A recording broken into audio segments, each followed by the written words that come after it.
Ko Whaipooti Emma. Ko wai au, Ruataupare? Ko mama. Ko mame. Ko wai? Ko wai au? Mami. Mame. Tēnā koutou e te whānau. Ko wai mātou, ko wai au, he uri tēnei ngō Ngāti Parau.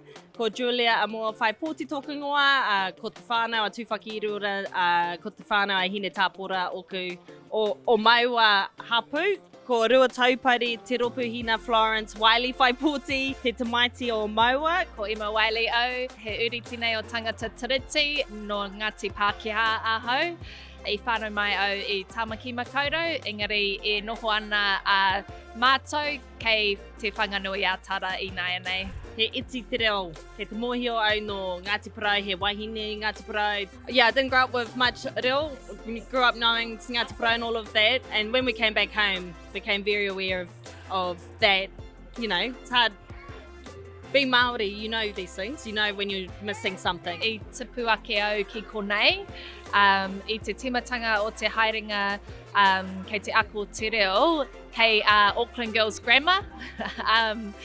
I me ako te reo o tēnei whenua. I had some direction from some aunties who were like, you should learn our reo, you should learn the reo of Aotearoa. So that started for me at high school. As mama, we've committed, and with baby's papa as well, committed to speak to baby I te reo Māori anake, or at least that's our kawa that we're trying to hold in the whare. And it is a lifelong commitment. You know, early in the haerenga, I was like, sweet, you know, we went and did Te Wānanga o Raukawa. We were like, sweet, we'll do a year, then we'll be matato.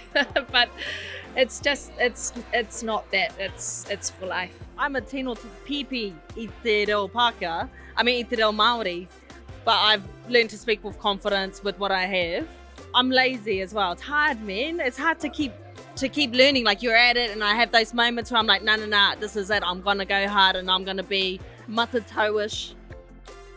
Like, at a minimum, our baby's gonna speak Māori, and I just feel right now it is her reo tōtahi. Well, our rautaki and stuff as a whānau, gonna be honest, sometimes just keeping the kid alive and getting to mahi and all of that stuff. So you have not found the space to do it. And I know people are just like, you need to make time, blah, blah, blah, blah, blah, but it's hard, man.